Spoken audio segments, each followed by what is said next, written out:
You are most welcome to yet another series of our Humanist TV program where we engage or we share with you issues to do with food and consumer safety. Once again, I would like to say good morning, good afternoon, and good evening, wherever you are. But in particular, where we are based in Uganda, our epicenter for all these series. Good afternoon, everybody. You are most welcome to this series. Before I forget, as we deliberate, let me start with what I would have concluded with. All of you who are listening to us, I wish you a very happy festive season and all the best. And today, most of our discussions will revolve around the festive season, but still, we will be going back to dig into our report that we generated that has got consumer voices.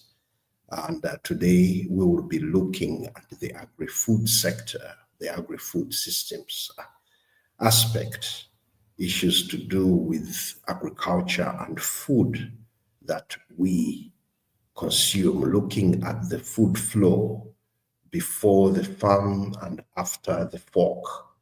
So, ladies and gentlemen, fellow consumers, food business people, policymakers, but we, as you are all, we are all consumers. I would like to welcome you to this series of maximizing the consumer voices as we unpack the Consumer Voices report that we launched on 30th October.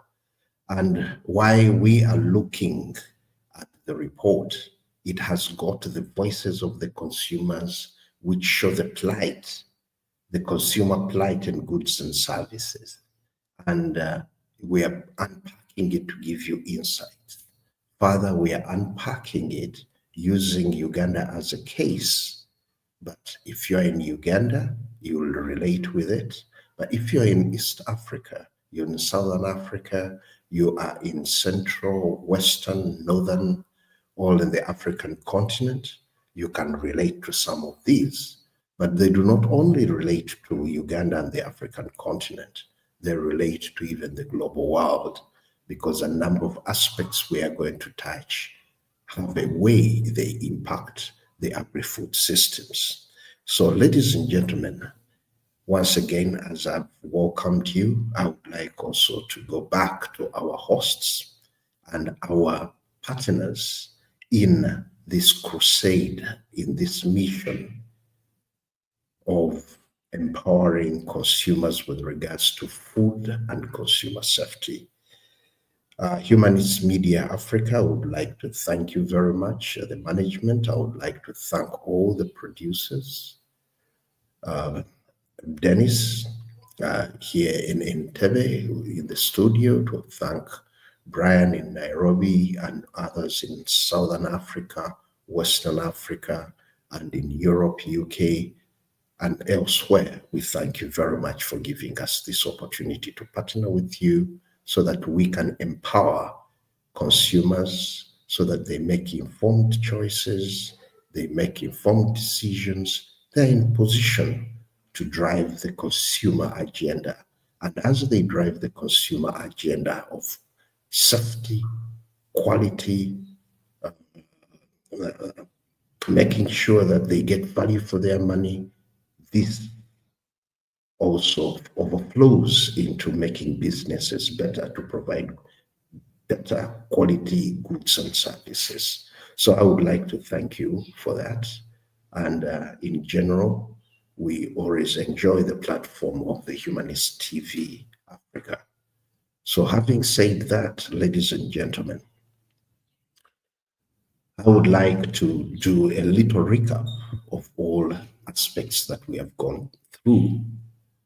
Like we have informed you in the previous series, we are looking, or we are unpacking the first annual Consumer Voices on Goods and Service Delivery in Uganda, a study or a report that we made out of the complaints that we harvested from October 2023 to October 2024. Why are we harvesting these complaints? To get to understand issues that are affecting the consumers. And as we were harvesting them, we got farmers came in and said that, told us that you're only harvesting issues from the consumers, but even us who are providing the foods, we have got challenges. So if we have challenges, we can hardly provide quality, nutritious, safe food to consumers if our problems are not addressed. At the same time, the businesses mentioned that you might be thinking of big businesses only, but even us, the micro, small, medium enterprises, we are also challenged, because at times some of the things we sell, we procure them and they are of poor quality, but they end up affecting us. So where do we report? So we started also collecting voices of the farmers and small traders, and we incorporated them. So all these voices are not only for consumers, but they also come in as for farmers, and they also come in as voices for some small businesses. So ladies and gentlemen, today we'll be looking at the agri-food systems, looking at the agri-food sector. But as I was informing you way back, we started with transport as the most complained about product. Then we went into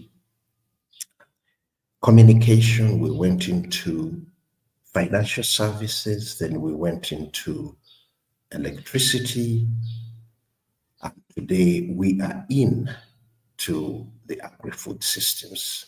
So we have got another few series to go where we'll be looking at trade and the markets, we'll be looking at health and the environment, then water and sanitation, we'll go into education. So this shows you how wide all these aspects that we are looking at are, and thereby, whereby we need to look into all these issues and see to it how best we can influence policy.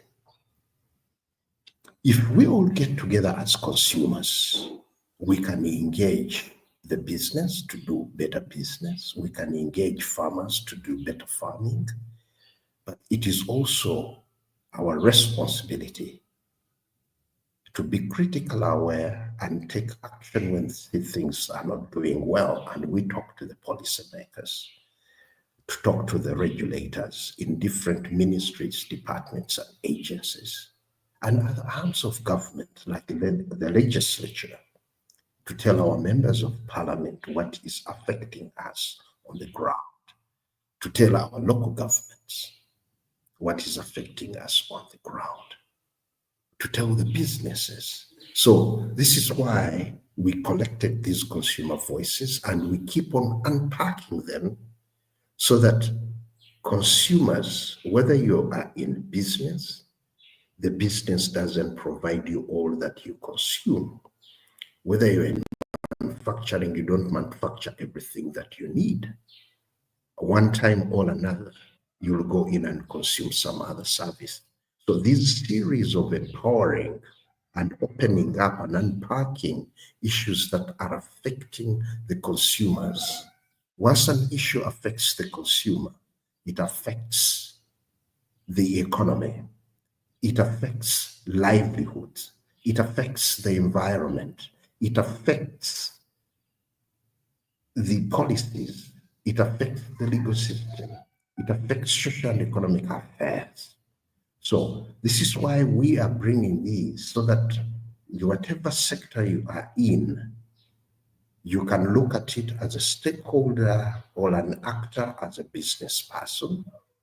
But later, you need to look at it as a consumer. because you might go somewhere when you are not producing that very product that you produce of quality, and you end up consuming other products, then you'll be impacted both negatively or positively. Positively, you can look at the product and say, what do I learn from it? And you go and utilize whatever you have learned from it to improve your goods and services. But let's assume you consume and you get injured. That means you need to speak up as a consumer because it has affected you. And like I always say, and I will continuously say, if it is not safe, if it happens not to be safe, that's when I ask, can you stop at this? Once you have got the facts, engage. And when you engage, you need to expose where the anomalies are. Even you can apply if it is not safe in your own operations. You sit back, analyze, you assess, you check out the facts. Am I doing the right? Am I ethical in my business? Then you can engage yourself and you expose the right things to yourself and your colleagues you are working with. So having said that, I'm linking all these as a curtain riser to our discussion today. And most of our discussion today is going to be before farm and after fork. We are used to the terminology that from farm to fork. But as we're looking at the agri-food systems, we look before we even start production. We look at the quality of inputs. We look at many things before you start land preparation, input, procurement, personnel, and how you utilize all the resources that you're using. So that's why we no longer say farm to fork, we say before farm and then after fork. We look at the food flow, which others call the food value chain or the value chain. How does the food flow? As we'll be seeing, where some people go and wash containers at the river, whose water they don't know where it started from. If it started from a contaminated source, it will end up contaminating the site. So that is why we say before farm and after fork, and looking at the food flow, where does it start flowing from? So it brings in my other lovely phrase I like, garbage in, garbage out. If before farm, it's garbage, and then after fork too will be garbage, and this will be disease. That's where you find consumers have been getting food poisoning. This is where you find consumers and businesses collapsing because they didn't follow the quality culture. The quality culture is with the food flow. The quality culture comes in before farm and after fork. Does the food give you that quality of life? So this is the discussion we are going to have today. So ladies and gentlemen, the agri-food sector was one of the most complained about. 25% of the complaints came in from the agri-food sector. But when you look at the complaints, what were they? They were mainly both on goods and services.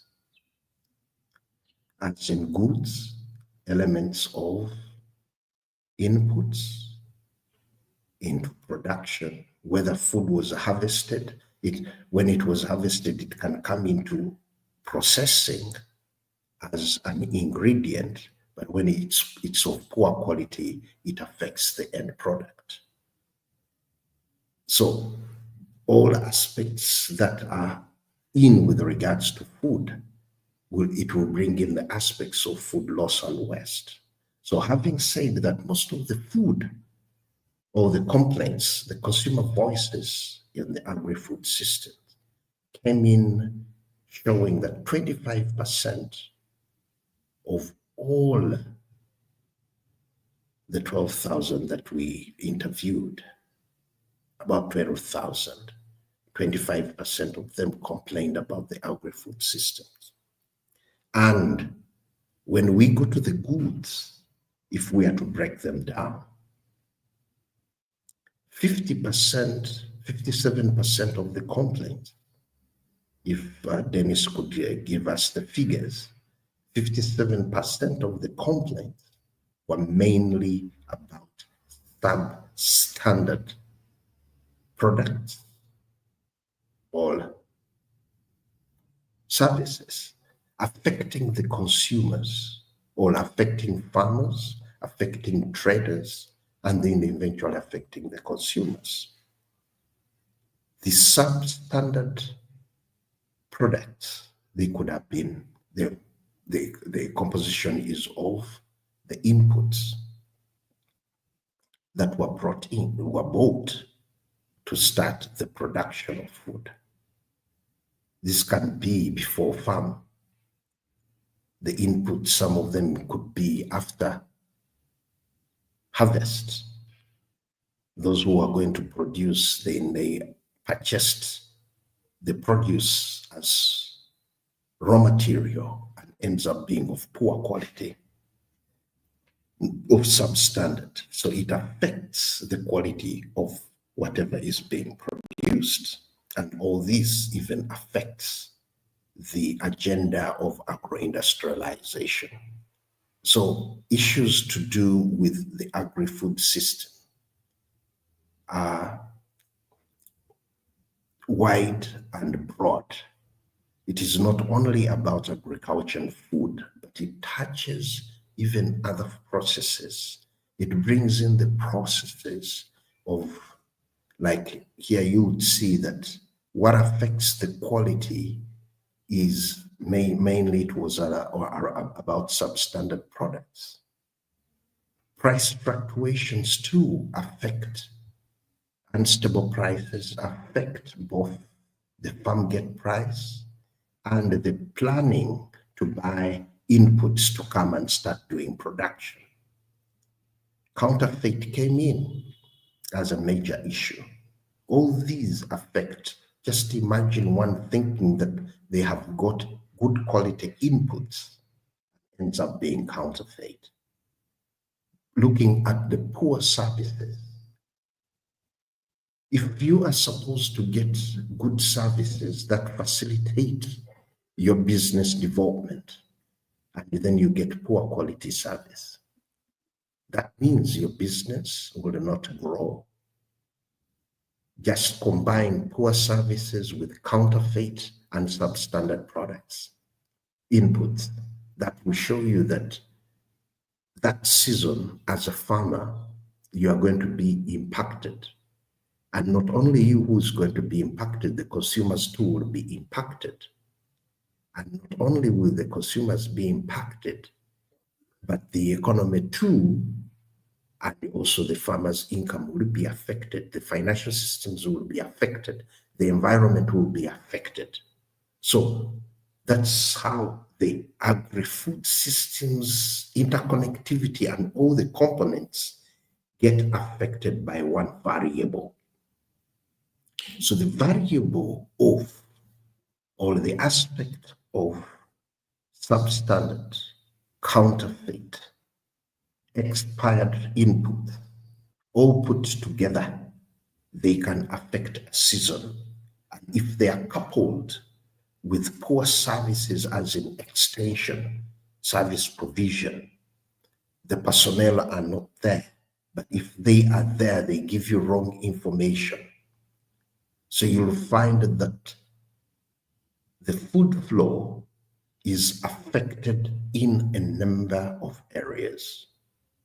So these consumer voices are very, very key in that they help consumers to speak up, they help farmers to speak up, they help the traders to speak up, and they call to action policymakers, regulators as technical people, to make sure that the issues addressed by consumers, by farmers, and businesses are addressed.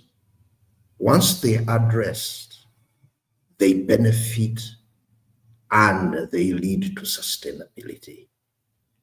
Once issues that are affecting production and productivity are addressed, the social welfare of farmers, businesses, and consumers is sustained. The economy is sustained. The environment isn't affected because there is sustainable production.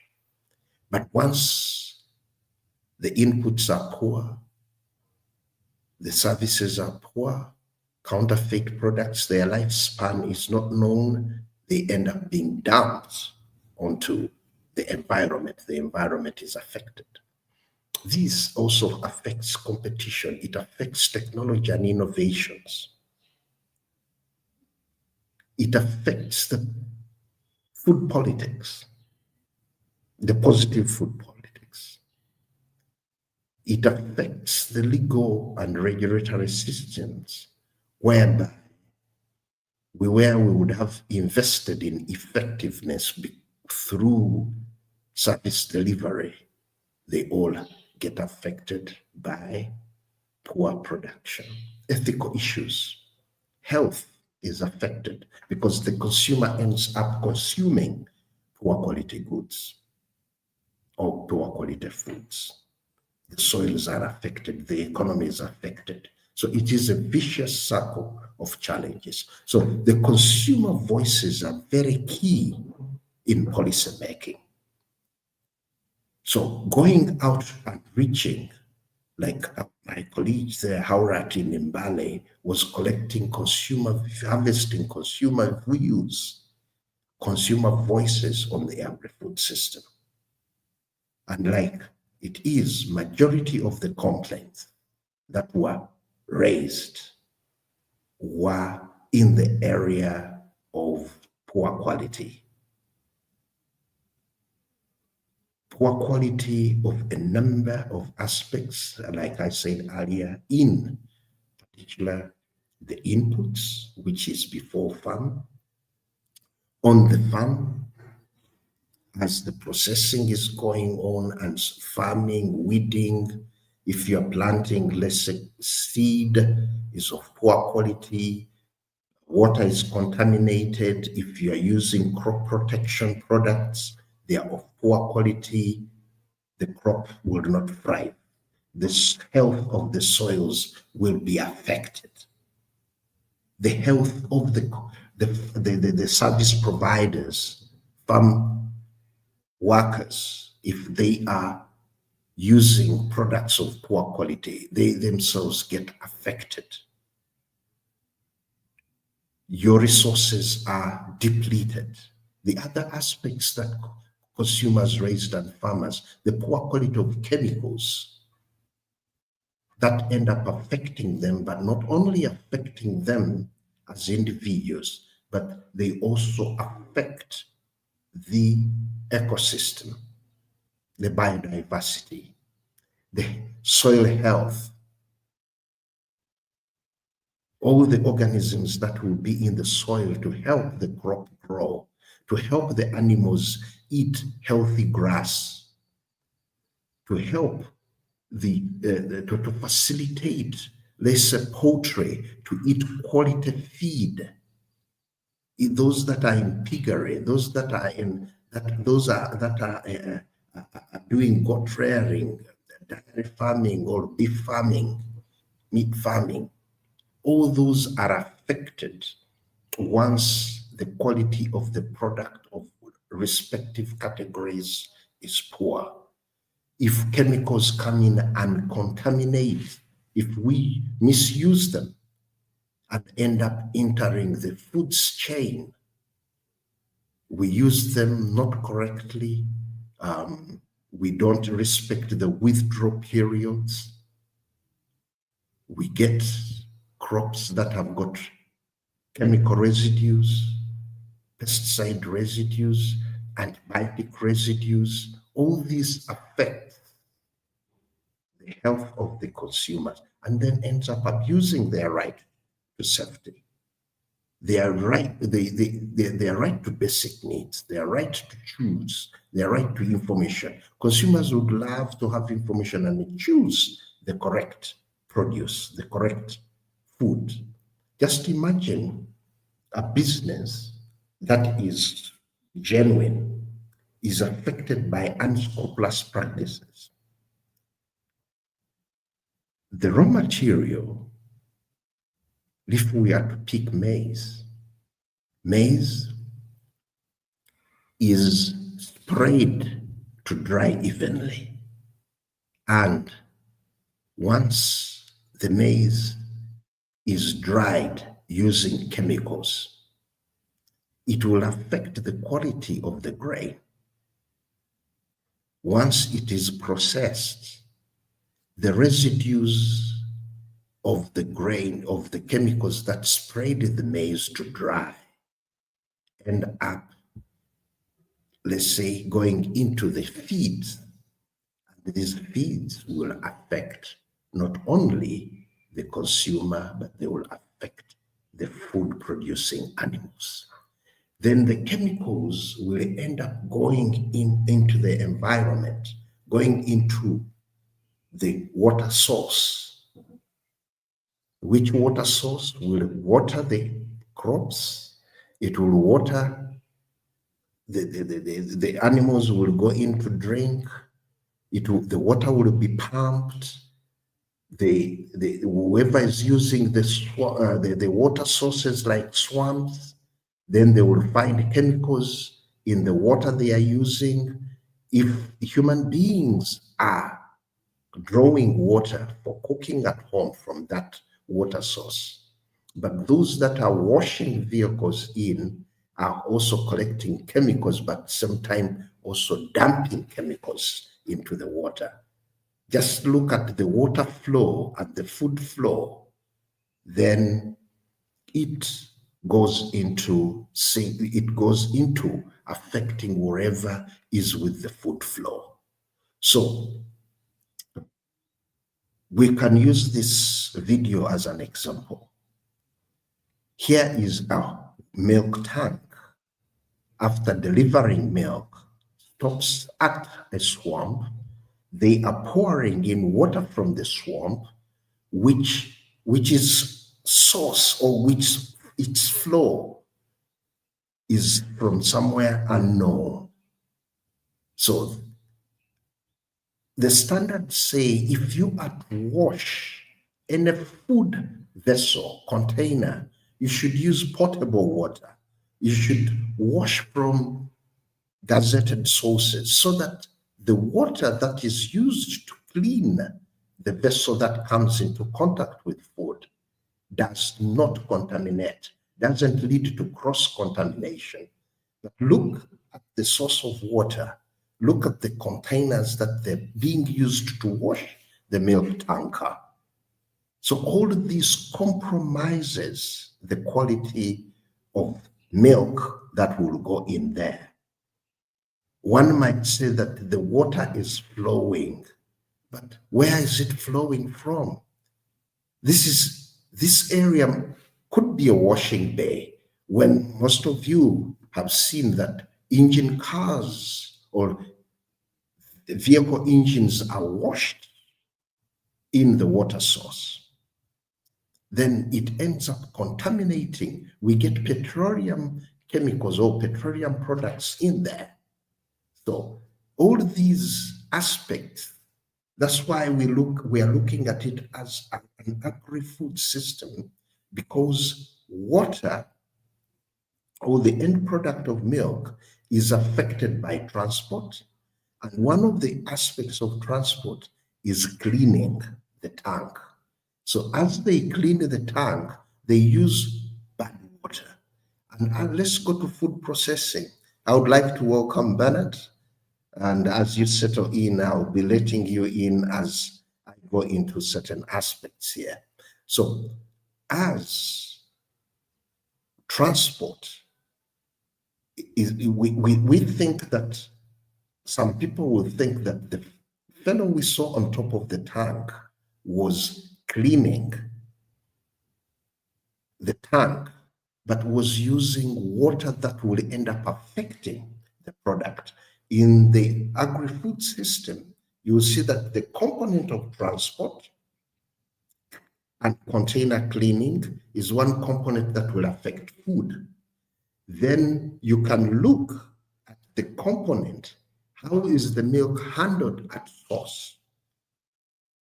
Even if it is put in a cooler or a collection center and it is of quality.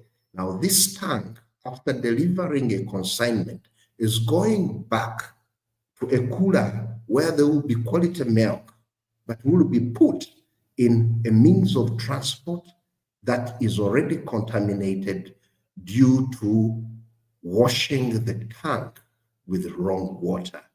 So from a systems approach, every part of the food flow has to be looked into and taken care of so that the food business doesn't suffer and the consumer isn't affected to abuse their right to safety, also to abuse their right to basic needs.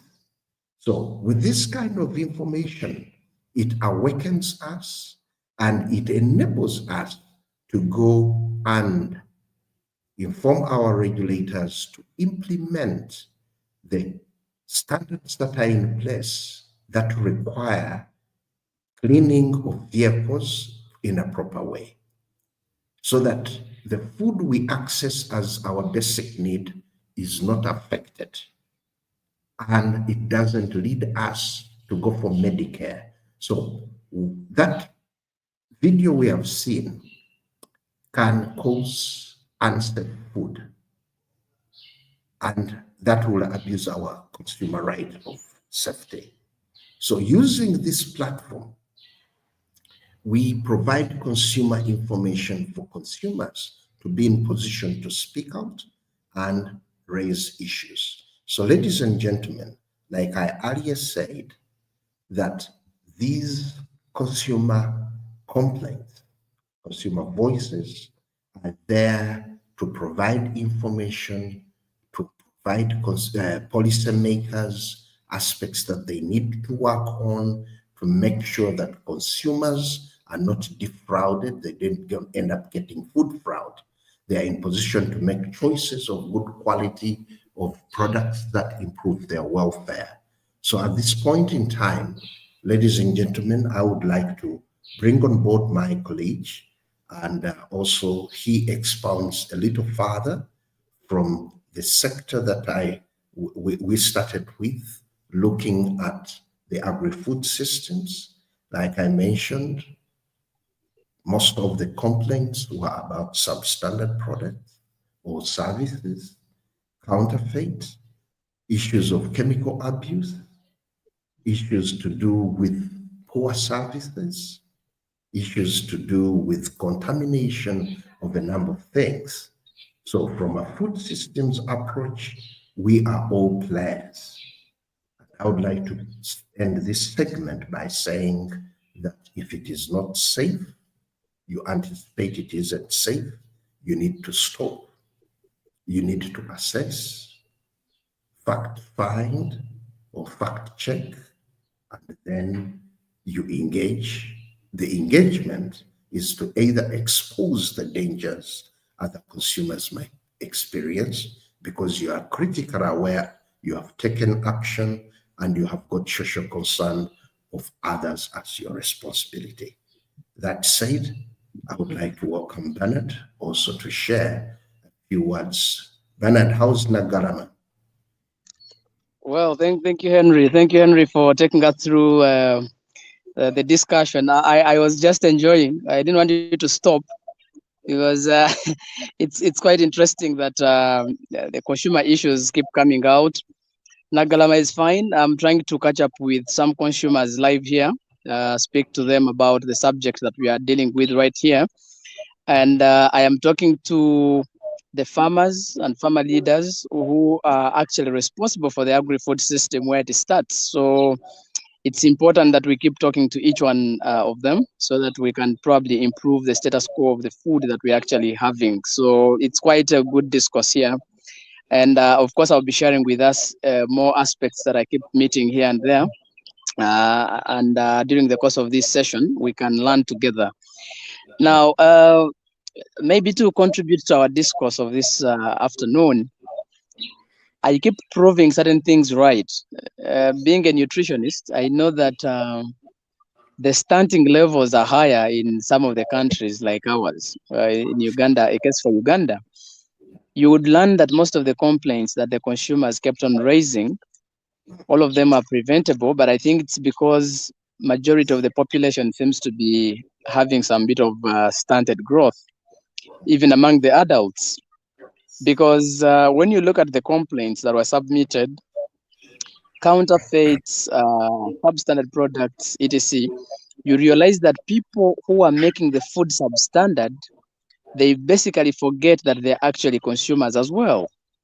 So Yeah. if you look at the way the consumers were raising concerns, and one of the concerns, for instance, was the people who sell beans, let us say beans or maize, and then they are putting stones below the sack. If someone is packing a sack of beans, then someone first puts maybe sand or stones in the middle there, and then they pour the cereal or the legume on top. What does that mean? It means that you are doing fraud. You want to increase the kilograms at the expense of the person who is actually buying them.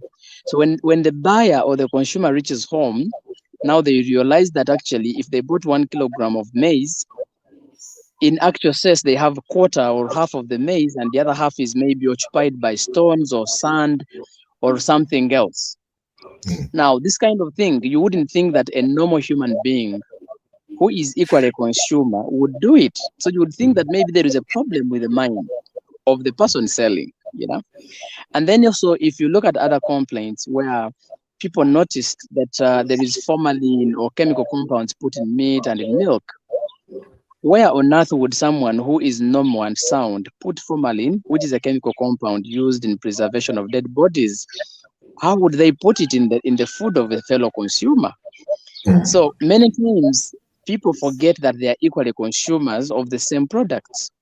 Now, just imagine if someone put formalin in meat, and then this meat is bought and taken to another butcher, and then they find it there. What will happen? They will still find it there, and they become consumers of the same meat. So it's more or less of irresponsibility of people who are dealing with business of food, or people who are handling the food.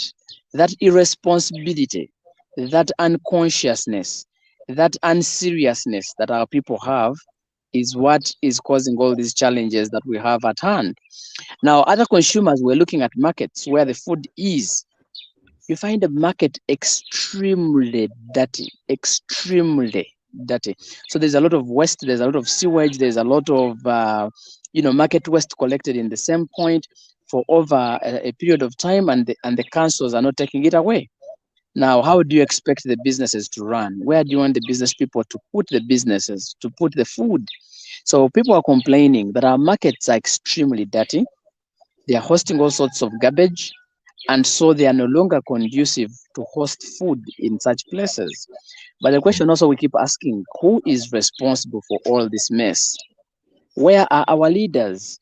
If we have market masters, if we have market leadership, what is the role and what is the mandate of these leaders? I think in this whole thing, we need to bring the leaders to book.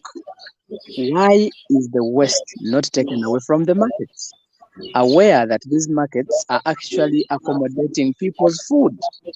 So at what point do we put our leaders to book to make sure that they are responsible and they're able to redress the consumers who are actually complaining? Now, if you go to the street food vendors,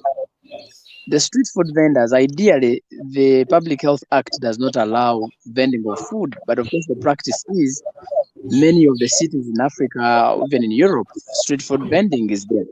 But how do we do the street food vending? Where in the world would you start putting vending streets near the near the fuel stations? You find that in our cities, you find food being sold, street food being sold, just a few meters to the fuel station. Now, imagine vehicles are coming to fuel at the fuel station, and that is where food is being sold. And remember, these street foods, everybody is actually eating them, but then they are using charcoal, they are using fuel wood. So what happens if a small spike comes from the fireplace and hits the petrol station, the fuel station? You can actually burn a city in a second and everyone is dead. Who is allocating these places to the vendors? Why are vendors being placed next to the fuel pumps? What is the future? How do we vision the future? Because we know fire can actually end a whole city in tears. But our leaders are watching. They see, they even allocate such spaces to the people. This is not even 500 meters away from a fuel station, and that's where food is being sold. That's where food is being cooked.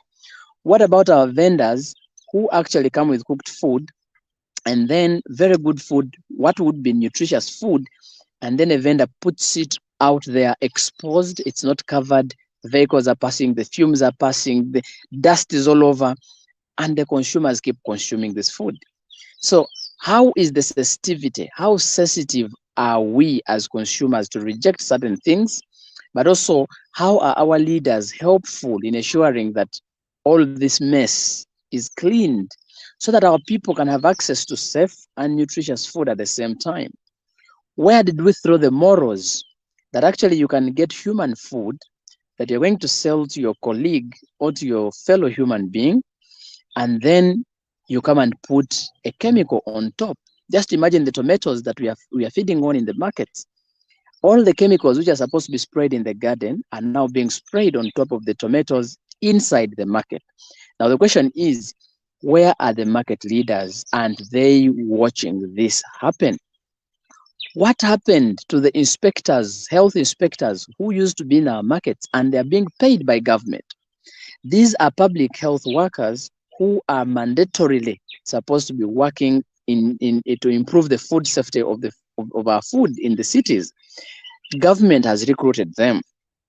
So the question here comes, what are they doing? How are they utilizing the mandate? Because they have the mandate. Why would we allow people to sell milk which is not supposed to be sold in jerrycans, and people are having jerrycans, and the inspectors are there, the market vendors, the leaders are there, even the district officials, the sub-county officials, everybody is there. We even have, by the way, an authority for milk. We have an authority for milk. Now the question is, if the policy or law says no selling milk in jerrycans, how come that all our streets are having milk in jerrycans? Who is regulating this? So where is the leadership in all this? Because food fraud can be prevented if the policies, the regulations are actually followed to the dot. If the employees of government who have been put there to foresee all these things, if they are actually facilitated to do their role. I mean, why would we go to a market which government is collecting tax, and then the market has not been cleaned for a week or so, and yet it is generating waste? Where do you want the consumers to pick their food if you've provided a market and the market is not being cleaned for a week or so? So what kind of leadership do we have in terms of food governance? Who is leading food governance in our countries is an issue to be discussed. By the way, are our leaders interested in ensuring that communities have access to safe and nutritious food? If yes, we have a law. Actually, it's one of the policies and the regulation that we have. If someone is to start running an agro shop where you're selling chemicals and all this, it is supposed to be run by a particular category of people who have been mentioned in the policy. They must have a senior for certificate. They must be able to speak English. They must be able to read and what. But what do we see now in our cities? Who is responsible for checking who is attending to those shops? No wonder farmers are using every kind of chemical they get because they are not well informed of what has to happen. So you find that the issue of the food system has been taken in bits by the different ministries or agencies. It should be a system. It should be a system. So you're looking at preparatory phases when people are actually preparing to buy seed to plant, when they're actually planting the seed, when they're weeding, when they're planting, when they're transporting. All that has to be factored in when we are talking about the food system. And so who is responsible for all of those segments of the system? So we see that there is a lot of negligence when it comes to our leaders, both government leaders, the market leadership, our community members. All of us have to be at the same page, think together, reason out together, because at the end of the day, we are all consumers. If your child consumes food that has paraffin in a school, you will not say it is the school that provided, but you are the one who paid school fees. But how often do you go and tag those schools to make sure that they provide adequate and nutritious food, which is even safe to our students? So it is a responsibility of all of us. How do we work together? How do we bring our energies together to make sure that together we have safe, nutritious food for all? So we don't have different markets. This market is for this one is for this one. No, all of us are buying from the same market. So if the businesses are failing, food businesses are failing, Uganda is failing to export food to Sudan, failing to export food to Kenya, failing to export food to Rwanda, it is not only the farmer that is suffering locally, it is all of us, because the economy is then affected.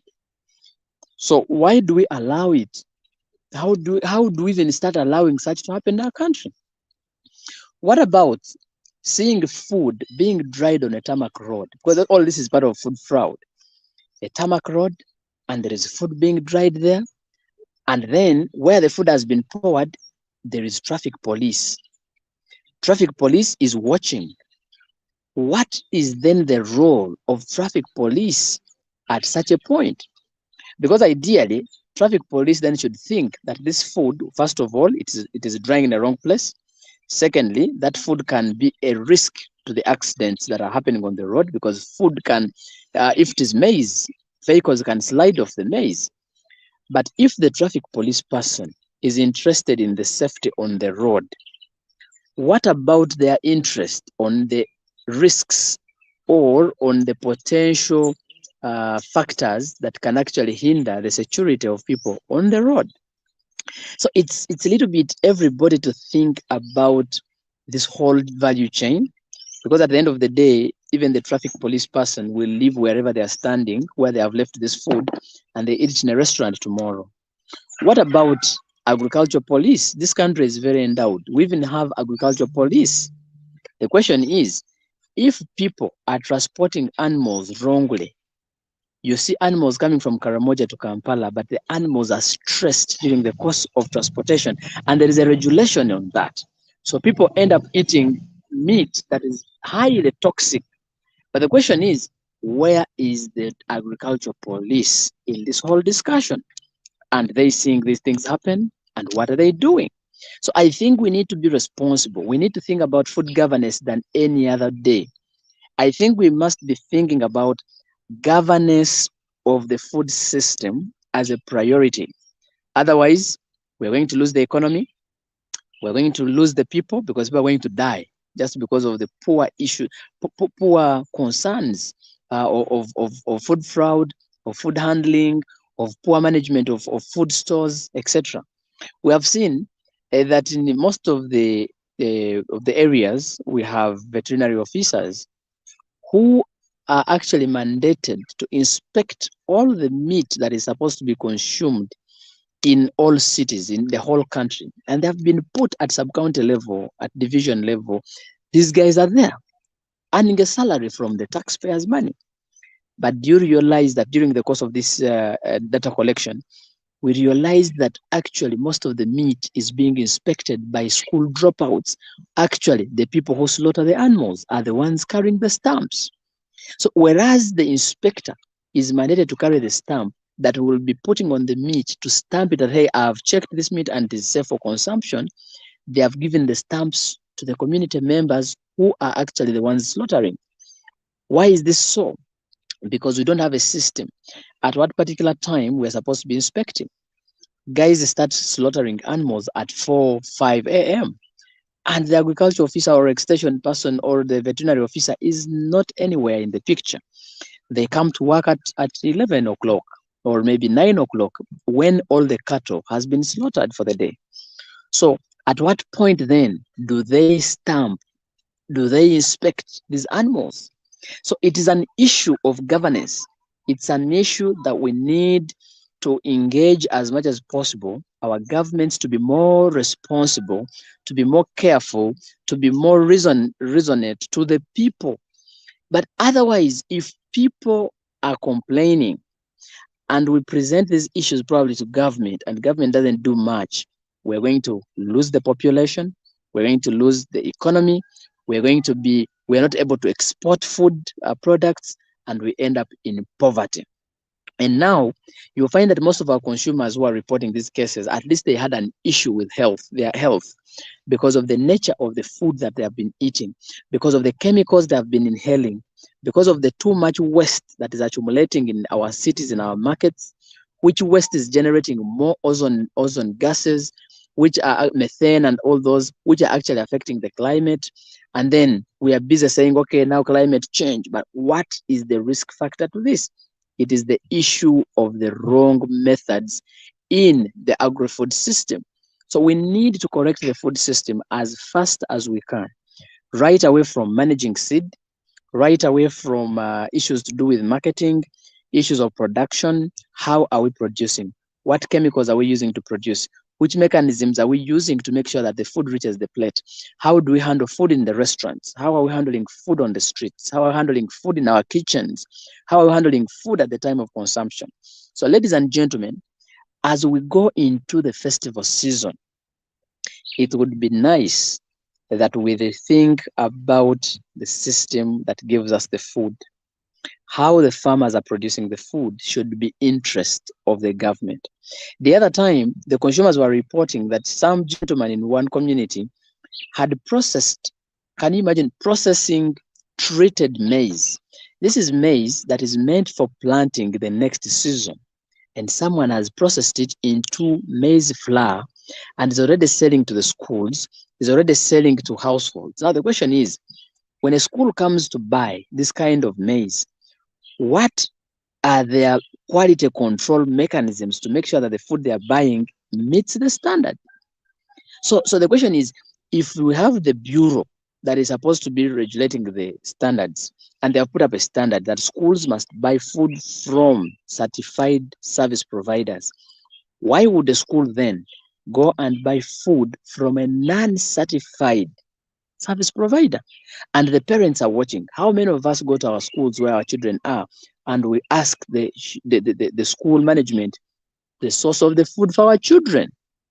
So at the end of the day, we have complications, children get sick, people are eating everything wrongly, and then at the end of the day, we complain. The cancers are high. No wonder in Uganda we even have a cancer institute where we rehabilitate people with cancer. But where is the cancer coming from? Most of the cancers in this country are associated with aflatoxins, which is a food system issue. Most of that, you find that people have gastrointestinal problems. You find that people have gastric problems. All that coming from the quantity and the quality of the food that we get from the food system.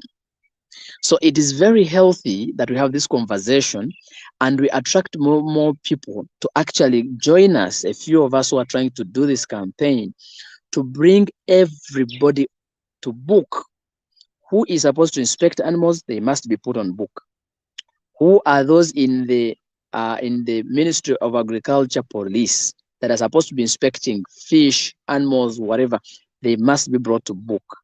What about those who are supposed to be inspecting markets, who are supposed to be inspecting eating places, the health inspectors?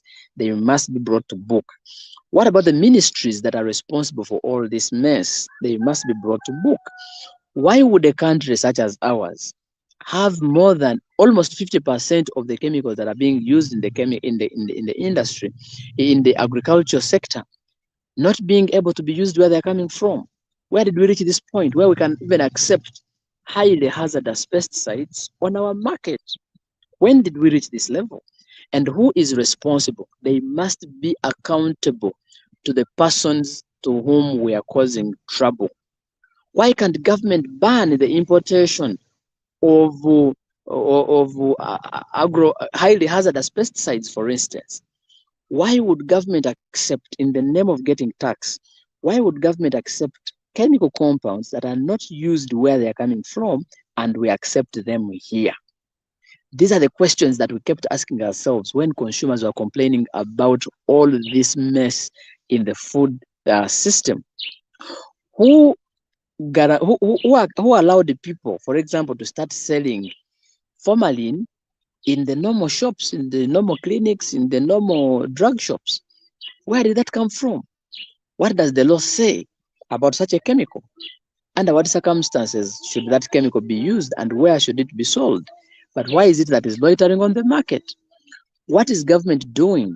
If, for example, we have reported that people are using transformer oil, Ministry of Energy then is aware, but what has it done to stop people from using transformer oil on the streets in the cookery of food?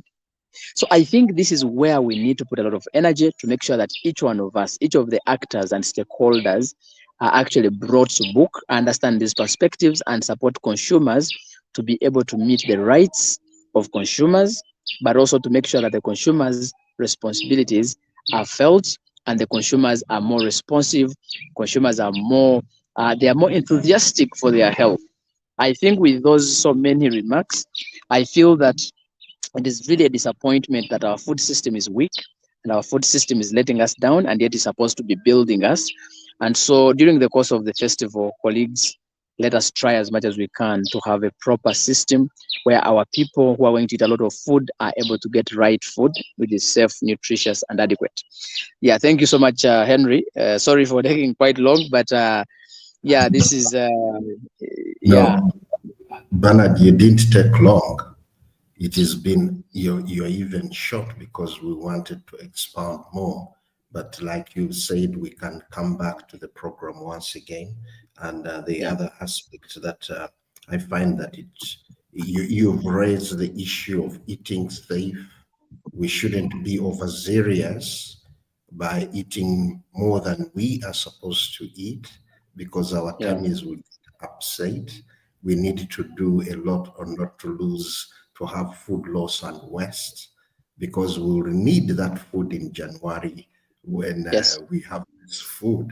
Then I just loved the way you've brought the insights, because all the issues that you have raised play a role in having sustainable food systems, where all the issues you raise, we need to have foresights that food systems, as we are transforming them, they encourage and facilitate social welfare. They can facilitate innovations, technologies that will not affect the environment, but technologies that will drive the economy and have better businesses in food. Issues to do with policy, politics shouldn't impede the food system, should promote the food system. Food politics is endangering many aspects. So, like you have raised, we have got legal and regulatory frameworks that are not implemented and ending up affecting the effective food system. So as we look into the future, one of the elements that you raised, that is ethical. So as we are nurturing a quality culture, one of the ingredients in before farm and after fork to have healthy citizens of our respective countries, we need to nurture quality culture and sustain it with ethical practices. So, ladies and gentlemen, I would like to thank you very much. I know we might not talk again before the first days of the festive season. So I would like you to keep on using the word safe. If you are going to do anything, stop, assess, fact check, and if you find that it is good, engage. If you find that it is not good, engage by exposing so that you save others. So at this point in time, I would like to thank very much the Humanist Media Africa for looking out for us, and let's continue collaborating. Let's advocate and sustain our food and consumer safety campaign into 2025. So, ladies and gentlemen, until next Friday, we are greatly honored. Have good festive seasons. God bless.